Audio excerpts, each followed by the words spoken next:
தமிழ்நாடு அரசின் திரைப்பட விருதுகள் நேற்று அறிவிக்கப்பட்டிருந்த நிலையில் அது தொடர்பாக திரைப்பட இயக்குனர் ப. ரஞ்சித் கேள்வி எழுப்பி சமூக தளத்தில் பதிவிட்டிருக்கிறார். தமிழ்நாடு அரசு திரைப்பட விருதுகள் அறிவித்திருக்கும் இச்சூழலில் உங்களிடம் ஒரு கேள்வி. தமிழ்நாடு இந்திய அளவில் அரசு தனியார் விருது அமைப்புகள் நேர்மையாக செயல்படுகின்றனவா என்ற கேள்வியை அவர் எழுப்பியிருக்கிறார்.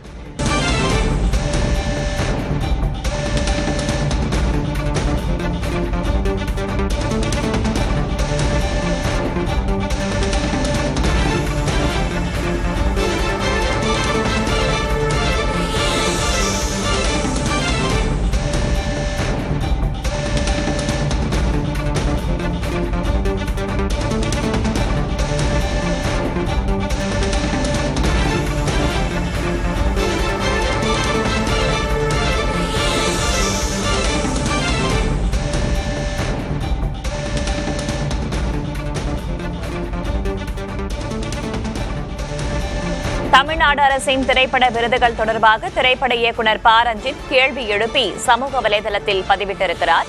கூடுதல் தகவல்களை வழங்குவதற்காக செய்தியாளர் பாலாஜி இணைந்திருக்கிறார். பாலாஜி, ப. ரஞ்சித்தின் கேள்வியின் பின்னணி என்ன?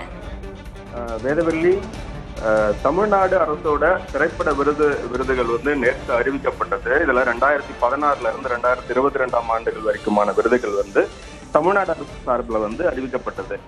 கிட்டத்தட்ட முக்கியமான படங்கள், முக்கியமான இயக்குநர்கள், அதுல கலைஞர்கள் அப்படின்னு சொல்லிட்டு, நடிகர் நடிகைகள் சொல்லிட்டு எல்லா தரப்புகளிலும் அரசு சார்பில் விருது அறிவிக்கப்பட்டிருந்தது. இந்த நிலையில இயக்குனர் ப. ரஞ்சித் சமீபத்துல அண்மையில ஒரு ட்வீட் ஒன்று போட்டிருக்காரு. அந்த ட்வீட்ல தமிழ்நாடு அரசு திரைப்பட விருதுகள் அறிவித்துள்ள இந்த சூழ்நிலையில உங்களிடம் ஒரு கேள்வியை முன்வைக்கிறேன். தமிழ்நாடு மற்றும் இந்திய அரசு மற்றும் தனியார் விருது அமைப்புகள் உண்மையாகவே நேர்மையா செயல்படுகிறதா அப்படின்னு சொல்லிட்டு ஒரு கேள்வி அவர் தன்னோட வலைப்பக்கத்தில் எழுப்பியிருக்காரு. இந்த கேள்விக்கு பின்னணியில நம்ம பார்த்தோம் அப்படின்னு சொன்னா, இவரோட இயக்கத்தில் உருவான சார்பட்டா பரம்பரை திரைப்படம் 2021 ஆண்டு வெளியானது. 2021 அரசு சார்பில் அறிவிக்கப்பட்டிருக்கிற விருது விழால பாத்தீங்க அப்படின்னு சொன்னா, சார்பட்டாவுக்கு சிறந்த நடிகர் ஆர்யாவை தேர்வு பண்ணியிருக்கிறாங்க.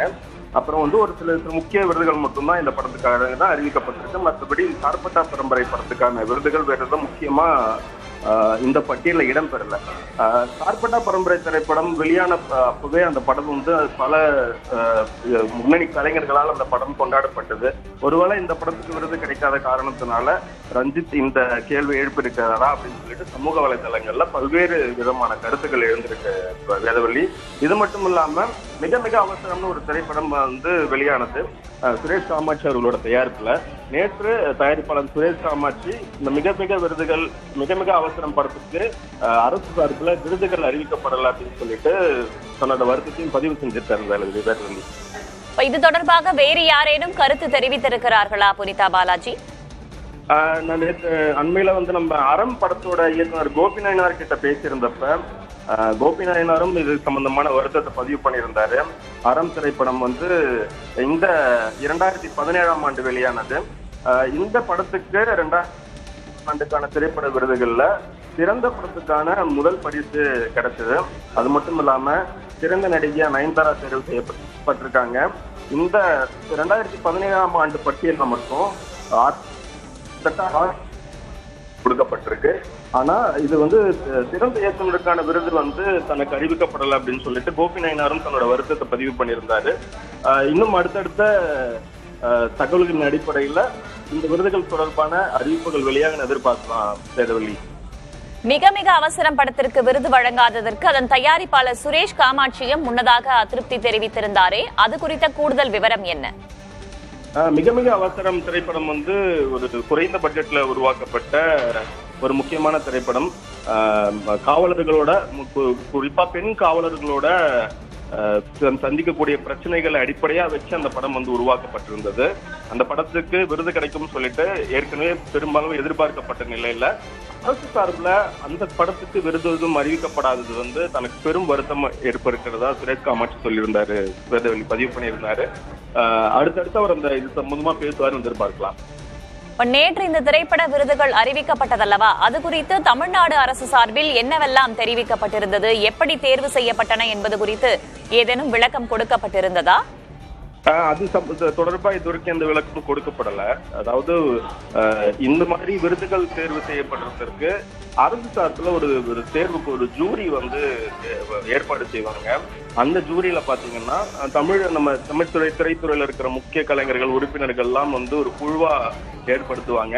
கிட்டத்தட்ட 2016 இருந்து வெளியான முக்கிய படங்கள் எல்லாம் அந்த குழு பார்த்து பல்வேறு தகுதிகளின் அடிப்படையில எலிஜிபிலிட்டி கிரைட்டீரியாவோட அடிப்படையில ஒவ்வொரு படத்தையும் விருதுக்காக தேர்வு செய்வாங்க.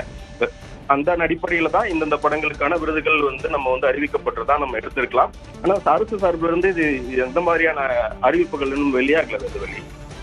எந்தெந்த திரைப்படங்களுக்கு திரை கலைஞர்களுக்கு விருது அறிவிக்கப்பட்டிருந்தது? அவர்கள் தரப்பில் ஏதேனும் இது குறித்து தெரிவிக்கப்பட்டிருந்ததா? நம்ம வந்து எந்தெந்த கலைஞர்களுக்கு அப்படின்னு பார்த்தோம்னு சொன்னா 2016 இருந்து நம்ம வந்து இது வந்து நம்ம இந்த விருதுகளை வந்து அறிவிக்கப்பட்டிருக்கிறது. ஏதாவது பாத்தீங்கன்னா 2016 சிறந்த படத்துக்கான முதல் பரிசா மாநகரம் படம் வாங்கியிருக்கிறது. மாநகரம் படம் வந்து லோகேஷ் கனகராஜ் இயக்கத்துல வந்து 2016 வெளியானது. அந்த வருஷமே பாத்தீங்க அப்படின்னு சொன்னா விஜய் சேதுபதியோட புரியாத புதிர், மாவீரன் கிட்டு, மனுசங்கடா, அருவி அப்படின்னு சொல்லிட்டு 2016 வாங்கின படங்களுக்கு உங்களுக்கு விருது அறிவிச்சிருந்தாங்க. இந்த வரிசையில பார்த்தோம்னா 2017 அறம் படம், 2018 வந்து மாரி செல்வராஜ் இயக்கத்துல வெளியான பரியேறும் பெருமாள், 2019 வெற்றிமாறன் இயக்கத்துல வெளியான அசுரன், 2020 பாத்தீங்கன்னா வினோத்ராஜ் இயக்கத்துல உருவான கூழாங்கல், அதுக்கப்புறம் 2021 ஞானவேலோட இயக்கத்துல வெளியான ஜெய்பீம் உள்ளிட்ட முக்கியமான படங்களுக்கு எல்லாம் விருது கொடுத்திருக்கிறாங்க. இதுல தொழில்நுட்ப கலைஞர்கள் மட்டும் இல்லாம சிறந்த இயக்குனர், கதாசிரியர், சிறந்த உரையாடல் ஆசிரியர், சிறந்த இசையமைப்பாளர், சிறந்த பாடலாசிரியர், சிறந்த பின்னணி பாடகர்கள்ல பாடகி பாடகர் சொல்லிட்டு 2 பிரிவுகளையும், சிறந்த ஒளிப்பதிவாளர், சிறந்த சவுண்ட் ஆர்டிஸ்ட், சிறந்த ஸ்டண்ட் டைரக்டர், சிறந்த நடன கலைஞர், ஒப்பனை கலைஞர், தையர் கலைஞர் முதற்கொண்டு பல்வேறு பிரிவுகள்ல வந்து இந்த விருதுகள் வந்து அறிவிக்கப்பட்டிருக்கு. ஆனா இந்த 2016 இருந்து இந்த விருதுகள் வழங்கப்படாதது வந்து திரைத்துறையில வந்து ஒரு பெரும் எதிர்பார்ப்பாவே இருந்தது. ஒரு பெரும் எதிர்பார்ப்பு இருக்கிற சூழல்ல விருதுகள் அறிவிக்கப்பட்ட நிலையில ஒரு சில கலைஞர்கள் கிட்ட இருந்த இந்த வருத்தங்களும் எதிர்பார்ப்பும் வந்து பொது ஏற்கனவே தயாரிப்பாளர் சுரேஷ் காமாட்சியும் பதிவிட்டிருந்தார். அது தொடர்பாக ஏதேனும் எதிர்வினையாற்றப்பட்டிருந்ததா? சுரேஷ் காமாட்சி தமிழ் சினிமாவோட ஒரு முக்கிய தயாரிப்பாளர்னு சொல்லலாம். அவர் தயாரிக்கக்கூடிய படங்கள் சில படங்கள்லாம் வந்து தொழில்நுட்ப ரீதியா, அதாவது கமர்ஷியலா இல்லாம கதைக்கு முக்கியத்துவம் கொடுக்கும் விதமாக அந்த படங்கள் எல்லாம் வந்து சுரேஷ் காமாட்சியோட தயாரிப்புல அவருடைய நிறுவனத்தின் தயாரிப்புல உருவாகும். அப்படி சமீபமா பாத்தீங்கன்னா கல்யாணுகள்னு ஒரு படம் எடுத்து அந்த படத்தை வந்து தியேட்டர்ல ரிலீஸ் பண்ண முடியாம ஒரு சூழல் உருவாகும் போது அவர் வந்து தயாரிப்பாளர் சங்கத்தின் மேல பல்வேறு விமர்சனங்களை வந்து சக தயாரிப்பாளர்கள் மேலையும் வந்து முன்வைத்திருந்தாரு. இந்த நிலையில அவரோட தயாரிப்புல இந்த வெளியான மிக மிக அவசரம் படம் வந்து இந்த மிக மிக அவசரம் படத்துக்கு வந்து விருது கிடைக்காதது வந்து அவருக்கு ஒரு பெரும் வருத்தமாக இருந்தது. ஏன்னா அந்த படம் வந்து ஒரு காவல்துறையில இருக்கக்கூடிய ஒரு பெண் காவலர்கள் அனுபவிக்கும் பிரச்சனைகளை மையப்படுத்தி வெளியான படம் அப்படிங்கிறதுனால அவர் அந்த படத்துக்கு நிச்சயம் விருது கிடைக்கும்னு எதிர்பார்ப்புல இருந்திருப்பாரு. இந்த விருது கிடைக்காத ஒரு பெரிய ஏமாற்றமாக தான் சுரேஷ் காமாட்சி பாக்குறாரு. விரிவான தகவல்களுக்கு நன்றி புனிதா பாலாஜி. மேலும் பல்வேறு செய்திகளை ஒரு சிறிய இடைவேளைக்கு பிறகு பார்க்கலாம்.